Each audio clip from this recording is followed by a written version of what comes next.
नमस्कार दोस्तों, स्वागत है आप सभी का कोहली क्लासेज में।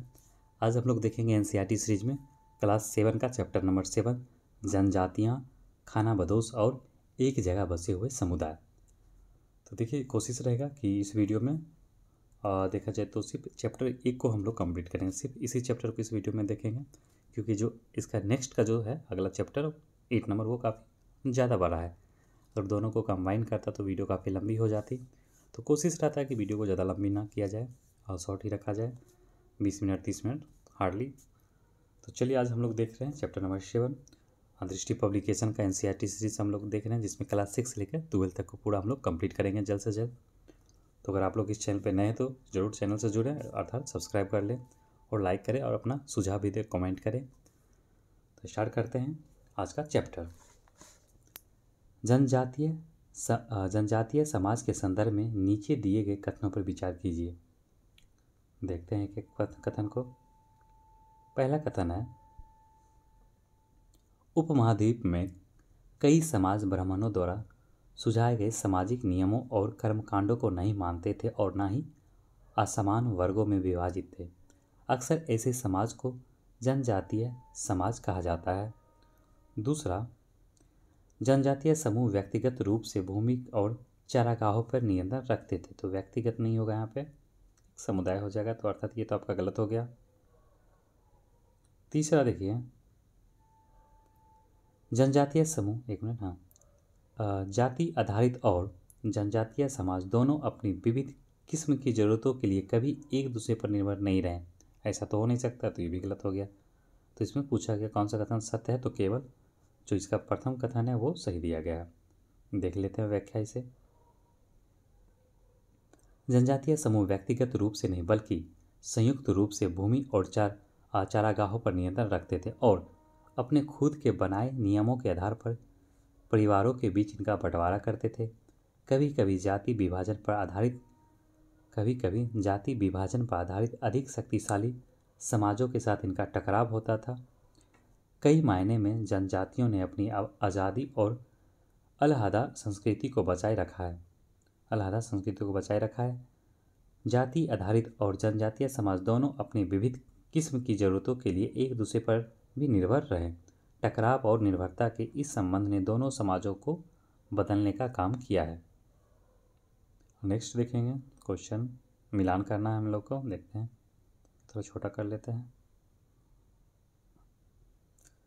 तो देखिए, खोखर, तो ये जो जनजाति है ये कहाँ पाया जाता है, किस एरिया में? ये आपका हो गया पंजाब। अहोम, तो सबसे पहले अहोम देख लेते हैं, उत्तरी पूर्वी भाग, नॉर्थ ईस्ट में। चीर हो गया आपका बिहार झारखंड का क्षेत्र में, और जो बच गया बलोच, ये आपका उत्तरी पश्चिमी में हो गया। तो देख लीजिए, ए का हो जाएगा ए का हो गया 2, बी का हो गया आपका 3 और सी का हो गया 1। 2 3 1, 2 3 1, तो ऑप्शन क्या दिया गया? 2 3 1 बी हो गया, ऑप्शन नंबर बी। देख लेते हैं इसका व्याख्या। पंजाब में 13वीं-14वीं सदी के दौरान खोखर जनजाति बहुत प्रभावशाली थी। यहाँ बाद में गक्खर लोग ज़्यादा महत्वपूर्ण हो गए। इनके मुखिया कमाल खां गक्खर को बासा अकबर ने मनसबदार बनाया था। उत्तर पश्चिम में बलोच एक विशाल तथा शक्तिशाली जनजाति थी। तो जो बलोच था वो उत्तर पश्चिम क्षेत्र का एक विशाल जनजाति समूह था। ये लोग अलग अलग मुखिया वाले कई छोटे छोटे कुलों में बटे हुए थे। उपमहाद्वीप के उत्तरी पूर्वी भाग पर नागा, अहोम और दूसरी जातियों का भी पूरा तरह क्या दबदबा था, और मौजूदा बिहार और झारखंड के कई इलाकों में 12वीं सदी तक चेर सरदार शाहियों का उदय हो चुका था। चलिए, कंप्लीट हो गया क्वेश्चन नंबर 3। कौन सा हम लोग 2 देखें, अब देखेंगे 3। चलिए क्वेश्चन 3 देखते हैं। क्वेश्चन नंबर 3 है, जनजातियों के संदर्भ में नीचे दिए गए कथनों पर विचार कीजिए। चेर जनजाति अभी जस्ट हम लोग ने देखा, जो बिहार और झारखंड के क्षेत्र में काफ़ी मात्रा में पाया जाता है। तो चेर जनजातियों के संदर्भ में नीचे दिए गए कथनों पर विचार कीजिए। बासा अकबर के प्रसिद्ध सेनापति राजा मान सिंह ने चेर लोगों पर हमला कर उन्हें परास्त कर दिया। दूसरा कथन है, इस युद्ध के बाद चेर मुगलों के पूरी तरह अधीन हो गया। पूरी तरह तो कुछ नहीं होता, पूरी तरह अधीन हो गया। तो असत्य पूछा गया, तो देखिए जो असत्य पूछा गया ये आपका ऑप्शन 2 हो जाएगा, अर्थात अकथन 2 हो गया, केवल हो जाएगा आपका केवल 2, बी सही है। देखते हैं इसका व्याख्या। 1591 में अकबर के सेनापति 1591 में अकबर के सेनापति मान सिंह ने चेर लोगों पर हमला किया और उन्हें परास्त किया। उन्हें लूटकर अच्छा खासा माल इकट्ठा किया गया, लेकिन वे पूरी तरह अधीन नहीं बनाए गए। औरंगजेब के समय में मुगल सेनाओं ने चेर लोगों के कई किलों पर कब्जा किया और उस जनजाति को अपना अधीनस्थ बना लिया। चलिए क्वेश्चन नंबर 4 देख लेते हैं थोड़ा। देखिए भील यहाँ पे दिया गया जनजाति और किस क्षेत्र में पाया जाता, तो आपका देखिए हो जाएगा भील कहाँ पाया जाता है, ये होगा पश्चिमी और मध्य भारत में। और कोली, तो कोली आपका कहाँ पाया जाता है, कोली पाया जाता है कर्नाटक और महाराष्ट्र की पहाड़ियाँ। गोंड मध्य प्रदेश और छत्तीसगढ़। कोरागा ये आपका साउथ इंडिया में, दक्षिण भारत में। तो ए का 3, बी का आपका 1 3 1 और सी का 4 3 1 4। तो देखिए 3 1 4 किस में दिया गया, 3 1 4 ऑप्शन नंबर सी है, तो ये हो जाएगा आंसर। देख लेते इसका व्याख्या साथ में। चलिए भीलों की बड़ी जनजाति पश्चिम और मध्य भारत में फैली हुई थी। 16वीं सदी के अंत आते आते उनमें से कई एक जगह बसे खेतिहर और यहाँ तक कि जमींदार बन चुके थे। कौन, भीलों, जो भील जनजाति थे, इन लोगों के बारे में बात चल रहा है। कर्नाटक और महाराष्ट्र की पहाड़ियाँ कोली, वेराद तथा कई दूसरी जनजातियों के निवास स्थान थे। कोली लोग गुजरात के कई इलाकों में भी रहते थे और गोंड मध्य प्रदेश, छत्तीसगढ़ तथा साथ ही महाराष्ट्र और आंध्र प्रदेश में बड़ी तादाद में फैले हुए थे। कोरागा, वेत्तर, मारवाड़ जनजाति की दक्षिण भारत में विशाल आबादी थी। क्वेश्चन नंबर 5 देखेंगे। खानाबदोश के संदर्भ में निम्न कथनों में से कौन सा कथन सत्य है, तो सही कथन पूछा गया खानाबदोश के संदर्भ में। तो खानाबदोश घुमंतु लोग होते हैं, ये तो बिल्कुल सही है। उनमें से कई पशुचारी होते हैं जो अपनी रेवड़ और पशु वृंद के साथ एक चारागाह से दूसरे चारागाह घूमते हैं, ये तो बिल्कुल सही दिया गया है। दूसरा देखते हैं।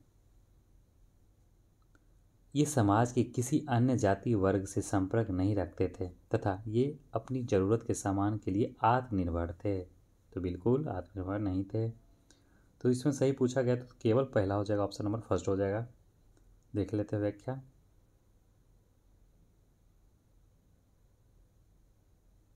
क्वेश्चन नंबर 5 पे आ गए हम लोग।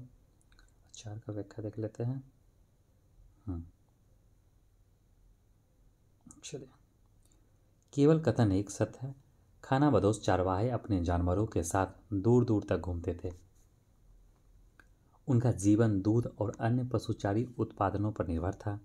वे खेतिहर गृहस्थों से अनाज, कपड़े, बर्तन और ऐसी ही चीज़ों के लिए ऊन, घी इत्यादि का विनिमय भी किया करता था। कुछ खानाबदोश ने अपने जानवर पर सामान की ढुलाई करते थे, अपने जानवरों पर क्या सामान की ढुलाई करते थे तथा एक जगह से दूसरी जगह जाते वक्त सामानों की खरीद फरोख्त करते थे। चलिए आगे बढ़ेंगे। क्वेश्चन नंबर 6 पे 6 देखेंगे। बंजारे कौन थे, तो बंजारे व्यापारी थे।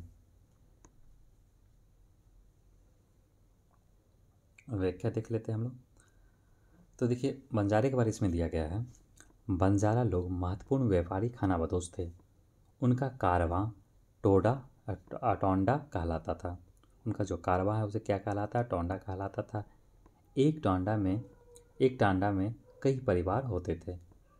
ये बंजारे लोग अपने साथ पूरी घर गृहस्थी, बीवी बच्चे साथ लेकर चलते थे। कई बार वे सौदागरों के द्वारा भाड़े पर नियुक्त किए जाते थे, लेकिन ज़्यादातर वे खुद सौदागर होते थे। अलाउद्दीन खिलजी बाज़ारों का ही इस्तेमाल नगर के बाज़ारों तक अनाज की ढुलाई के लिए करते थे। तो अलाउद्दीन खिलजी बंजारों का ही इस्तेमाल नगर के बाजारों तक अनाज की ढुलाई के लिए किया करते थे। बादशाह जहांगीर ने भी अपने स्मरण में बंजारों का उल्लेख किया है। चलिए क्वेश्चन नंबर 7 देखेंगे। गौंड राज की प्रशासनिक व्यवस्था का सही क्रम पहचानिए। तो गौंड राज की प्रशासनिक व्यवस्था का सही क्रम पहचानिए। तो गढ़, चौरासी, बरहौत और राज्य। इसका क्या हो जाएगा? सबसे छोटा हो जाएगा आपका गौंड, बरहौत, चौरासी, 1 मिनट, सी हो जाएगा। देखते हैं इसका क्या दिया है। नहीं डी, उल्टा बोल दिया। बरहौत छोटा, फिर चौरासी, फिर गढ़, फिर राज्य, डी हो जाएगा। देख लेते हैं, अब व्याख्या क्लियर हो जाएगा क्या दिया गया है। चलिए साथ में आप लोग फटाफट टेलीग्राम से भी जुड़ जाइएगा, टेलीग्राम चैनल से। वहाँ पे मैं हर एक वीडियो को शेयर करता रहता हूँ, जो भी इस पर अपलोड करता हूँ आपको कुछ इन्फॉर्मेशन वगैरह भी उस पर अपडेट करता रहता हूँ। तो देखिए, गौंड राज की प्रशासनिक व्यवस्था के अंतर्गत राज्य गढ़ों में, अर्थात जो गौंड राज की प्रशासनिक व्यवस्था था, देखा जाए जो राज्य है सबसे बड़ा होता था राज, उससे छोटा गढ़ों में विभाजित था। और हर गढ़ किसी खास गौंड कुल के नियंत्रण में था, और जो गढ़ था किसी खास गौंड कुल के नियंत्रण में था। ये पुनः 84 गांव की इकाइयों में विभाजित था। तो ये पूरा क्या था? 84 गांव में विभाजित हुआ करता था, और इन्हें 84 कहा जाता था। 84 का उप विभाजन बरहौता में होता था, जो 12-12 गाँव को मिलाकर बनते थे। तो यहाँ पे आपका देख लिया, यहाँ पे क्लियर हो गया जो भी इसमें अव्याख्या दिया गया था। ये काफ़ी बुक अच्छी है, इसमें काफ़ी ठीक से अगर देखा जाए, लोग किसी के पास कम समय है, एनसीईआरटी पूरा बुक को नहीं पढ़ सकता, तो अगर इस बुक को ही वो कर ले क्वेश्चन आंसर, तो काफ़ी हद तक उसको मेरे हिसाब से 60-70% उसको फ़ायदा हो ही जाएगा। क्वेश्चन नंबर 8 देखेंगे। गौंड जनजातियों के संदर्भ में नीचे दिए कथनों पर विचार कीजिए। पहला कथन है, गौंड लोग गौंडमाना नामक विशाल वन प्रदेश में रहते थे तथा वे स्थानांतरीय कृषि करते थे। बिल्कुल सही दिया गया। जनजाति लोग गौंड जनजाति कई छोटे छोटे कुलों में बटी हुई थी तथा प्रत्येक कुल का अपना राजा या राय होता था। 1 मिनट देखिए, इसमें कौन सा कथन सत्य पूछा गया है। तो ये दोनों कथन सही दिया गया, इसमें सी हो जाएगा, इसका आंसर सी हो जाएगा। चलिए नेक्स्ट क्वेश्चन देखते हैं, इसका आंसर भी देख लीजिए आप लोग। गौंड राज गढ़ कटांग का उल्लेख किस पुस्तक में किया गया? तो गौंड राज गढ़ कटांगा का जो उल्लेख किया गया वो अकबरनामा में किया गया। अकबर के शासनकाल का इतिहास है, जिसे अबुल फजल ने लिखा है। अकबरनामा में गढ़ कटांगा का उल्लेख किया गया है। क्वेश्चन नंबर 10 है, मध्यकालीन गौंड समाज के संदर्भ में निम्नलिखित पर विचार कीजिए। पहला है, कथन और कारण दिया गया है। तो देखिए कथन है, मूलतः बराबरी वाला गौंड समाज धीरे धीरे असमान सामाजिक वर्गों में विभाजित हो गया। अर्थात जो गौंड समाज एक बराबरी वाला समाज था, जिसमें देखा जाए कोई उच्च नीच का व्यवस्था नहीं बनाया गया था। ये समय के साथ साथ क्या हुआ, इसमें भी अब ब्राह्मणवाद वाला इसमें कॉन्सेप्ट आ जाएगा, और फिर क्या हो जाएगा, वो धीरे धीरे असमान सामाजिक वर्गों में विभाजित हो गया। तो स्वाभाविक था, होना ही था। चलिए, तो ये होगा आपका कथन, तो सही लग रहा है। अब देखते हैं कारण। गौंड जनजाति छोटे छोटे कुलों में बटी हुई थी। तो चलिए ये भी सही है, लेकिन इसका कोई लेना देना इसे कनेक्ट नहीं कर रहा, वो सही कारण नहीं दे रहा। देख लेते इसका व्याख्या। इसका आंसर हो जाएगा बी, अर्थात कथन और कारण दोनों सही, तथा जो इसका कारण है वो कथन का सही स्पष्टीकरण नहीं है। व्याख्या देखते हैं। तो देखिए, गौंड जनजाति कई छोटे छोटे कुलों में बटी हुई थी। जिस समय दिल्ली के सुल्तानों की ताकत घट रही थी, उसी समय कुछ बड़े गौंड राज छोटे गौंड सरदारों पर हावी होने लगे। बड़े बड़े गौंड राज्यों के उदय ने गौंड समाज के चरित्र को बदल डाला। उनका बराबरी वाला समाज धीरे धीरे असमान सामाजिक वर्गों में विभाजित हो गया। ब्राह्मणों ने गौंड राजाओं से अनुदान में भूमि प्राप्त की और अधिक प्रभावशाली बन गए। गौंड सरदारों को अब राजपूतों के रूप में मान्यता प्राप्त करने की चाहत हुई। अर्थात गौंड सरदारों को अब राजपूतों के रूप में मान्यता प्राप्त करने की चाहत हुई। इसलिए गढ़ कटांग के गोंड राजा अमन दास ने संग्राम शाह की उपाधि धारण की। क्वेश्चन नंबर 11, अकबर के शासनकाल में 1565 में आसिफ खां के नेतृत्व में जब मुगल सेना ने गढ़ कटांगा पर हमला किया तब उनका सामना किससे हुआ था? तो उनका सामना किसे और रानी दुर्गावती से हुआ।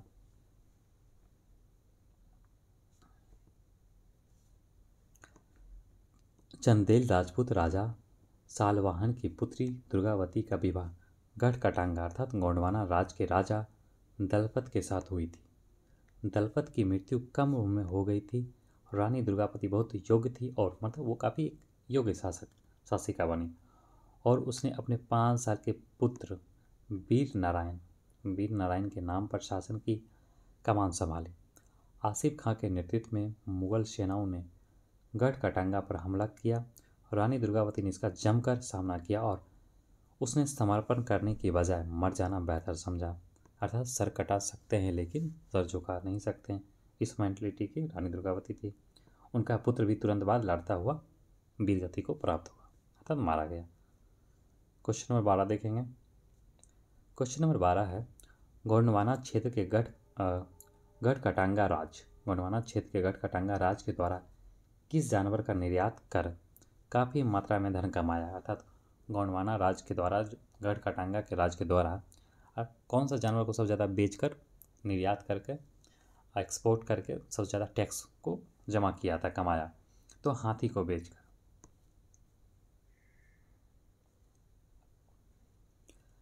गढ़ कटांगा एक समृद्ध राज था। इसने हाथियों को पकड़ने और दूसरे राज्यों में इसका निर्यात करने के व्यापार में खासा धन कमाया। जब मुगलों ने गोंडों को हराया तो उन्होंने लूट से बेशकीमती सिक्के और हाथी बहुतायत में हथिया लिए। आगे बढ़ेंगे क्वेश्चन नंबर 13 पे आगे हम लोग। क्वेश्चन नंबर 13 है, नीचे दिए गए कथनों में से कौन सा कथन सत्य है? अर्थात सही कथन पूछा गया है। इतिहासकारों और मुसाफिरों के द्वारा जनजातीय के बारे में पर्याप्त जानकारी दी गई है? बिल्कुल नहीं दी गई है, ये गलत है पहला कथन। जनजातीय लोग अपने समृद्ध रीति रिवाजों एवं परंपराओं का संरक्षक वाचिक मौखिक तरीके से करते थे, तो इसका केवल दूसरा सही दिया गया, क्योंकि बहुत सारे लोगों को क्या इन लोगों का एविडेंस मतलब उस फॉर्म में लिखित फॉर्म में तो है नहीं, मोस्ट ऑफ देखा जाए तो इतिहासकारों एवं इसके द्वारा। तो कुछ लोग क्या आज भी बहुत सारा ऐसा परंपरा है जो जनजातीय लोगों के द्वारा क्या वो काफ़ी सदियों से मतलब चला आ रहा है, तो वो लोग क्या करते हैं उसको प्रैक्टिस में कुछ न कुछ उसको बचा के रखा है, कुछ मौखिक रूप में रखा है। तो इसका हो जाएगा केवल बी हो जाएगा। देख लेते हैं व्याख्या। समकालीन इतिहासकारों और मुसाफिरों ने जनजातियों के बारे में बहुत कम जानकारी दी है। कुछ अपवादों को छोड़ दे तो जनजातीय लोग भी लिखित दस्तावेज नहीं रखते थे, लेकिन समृद्ध रीति रिवाजों और वाचिक मौखिक परंपराओं का वे संरक्षण करते थे। ये परंपराएं हर पीढ़ी को विरासत में मिली। आज के इतिहासकार जनजातियों का इतिहास लिखने के लिए इन वाचिक परंपराओं का ही इस्तेमाल किया करते हैं। क्वेश्चन नंबर 14 देखेंगे। क्वेश्चन नंबर 14 है, 11वीं और 12वीं सदी के जनजातियों से संबंधित नीचे दिए गए कथनों पर कौन सा कथन सत्य है? इसमें से कौन सा कथन सही दिया गया, सत्य पूछा गया है? तो कुछ जनजातीय परिवार शासक वर्ग में शामिल हो गए और कई के कुल राजपूत मान लिए गए, बिल्कुल सही है। पंजाब, सिंध और उत्तर पश्चिम सरहद की प्रभुत्वशाली जनजातियों ने काफ़ी पहले इस्लाम को अपना लिया था। तीसरा, इस्लाम को अपनाने वाले इन जनजातीय क्षेत्रों में हिंदू धर्म के द्वारा प्रस्तावित सामाजिक व्यवस्था को बड़े पैमाने में स्वीकार किया गया। तो इसमें से कौन सा कथन सही पूछा गया है? तो देखिए इसका कथन पहला और दूसरा मेरे हिसाब से सही है, तो पहला तो ए हो जाएगा, ए बिल्कुल सही है। तो तीसरा इसका देख लेते हैं व्याख्या। तीसरा गलत दिया गया है।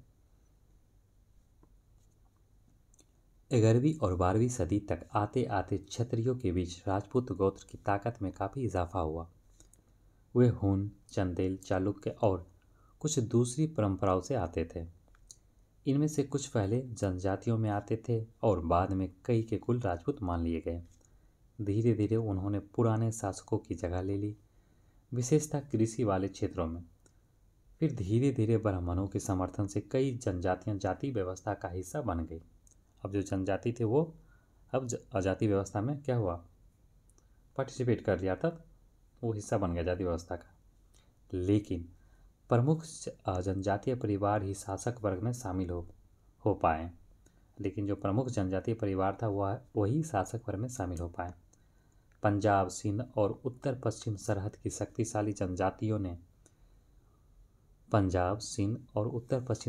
शक्तिशाली जनजातियों ने जिन्होंने इस्लाम धर्म को अपनाया था, वे जाति व्यवस्था को नकारते रहे। सनातनी हिंदू धर्म के द्वारा प्रस्तावित गैर बराबरी, जिसमें बराबरी नहीं है, वाली सामाजिक व्यवस्था इन इलाकों में बड़े पैमाने पर स्वीकार नहीं किया गया। चलिए, इसलिए क्या हुआ, जो कथन तीसरा था वो गलत दिया गया था। क्वेश्चन नंबर देखेंगे 15। अहोम जनजाति के लोग मूल रूप से किस देश के निवासी थे? तो अहोम जनजाति के लोग जो असम साइड है, तो म्यांमार। देख लेते हैं। अहोम लोग मौजूदा म्यांमार से आकर 13वीं सदी में ब्रह्मपुत्रा घाटी में आ बसे।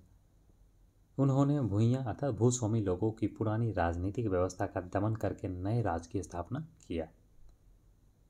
चलिए, क्वेश्चन नंबर 16 पे हम लोग आ गए, 15 कंप्लीट कर लिए हैं। अहोम राज के अंतर्गत पाइक किसे कहा जाता था? तो पाइक कहा जाता था श्रमिक को। अहोम राज बेगार पर निर्भर था। तो जो अहोम राज था वो बेगार पर निर्भर था। राज के लिए जिन लोगों से जबरन काम लिया जाता था वे पाइक कहलाते हैं। एक पाइका आंदोलन भी आप लोग कमेंट करके बताइए, पाइका आंदोलन कब और कहाँ हुआ।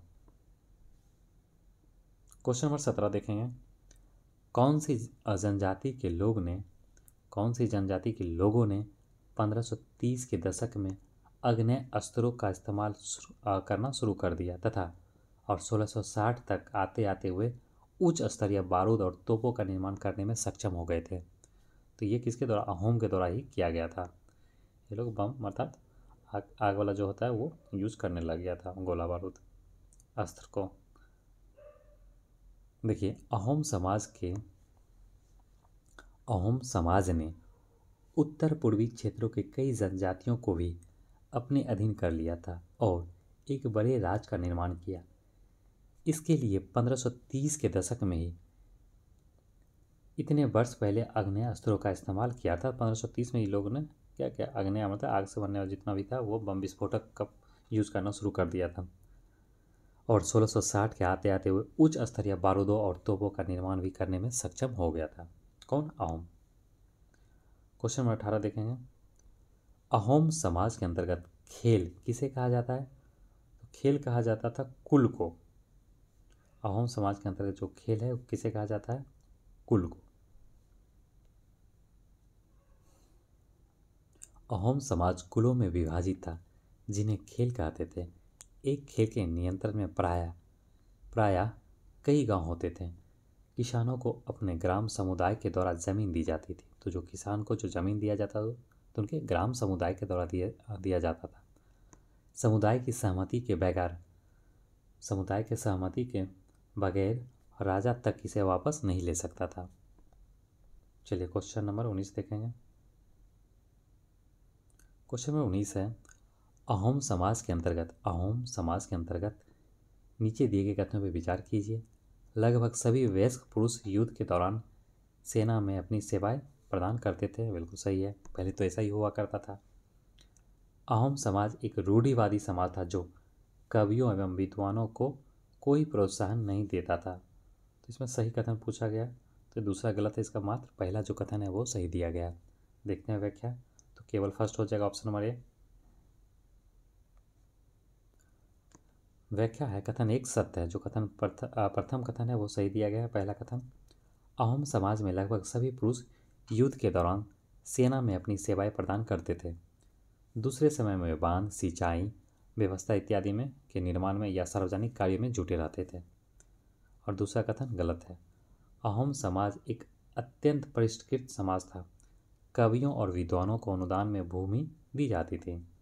नाट्यक्रम को प्रोत्साहन दिया जाता था। संस्कृत की महत्वपूर्ण कृतियों का स्थानीय भाषा में अनुवाद किया गया था। पुरंजे बुरंजी नामक ऐतिहासिक कृति को, बुरंजी नामक, याद रखिएगा ये, बुरंजी नामक ऐतिहासिक कृति को पहले अहोम भाषा में और फिर असमिया भाषा में लिखा गया था। ठीक है, तो जो आज का ये चैप्टर था 7, ये कंप्लीट होता है और इसमें हम लोग इतना ही देखेंगे। नेक्स्ट वीडियो में बात करेंगे चैप्टर नंबर 8 का, और वो भी सेपरेट वीडियो रहेगा, सिर्फ वो चैप्टर 8 के बारे में ही हम लोग देखेंगे, क्योंकि उसमें लगभग 40-50 क्वेश्चन है। उसी में क्या हो जाएगा, वीडियो काफ़ी लंबी हो जाती है, इसलिए कोशिश रहता है कि कम ज़्यादा लंबी वीडियो ना हो। चलिए, तो आप लोग जरूर लाइक कीजिए, कमेंट कीजिए, और हमारे चैनल पे हैं तो नए तो सब्सक्राइब जरूर कर लें और अपने दोस्तों को शेयर भी करें। मिलते हैं अगले वीडियो में, तब तक के लिए आप सभी का धन्यवाद।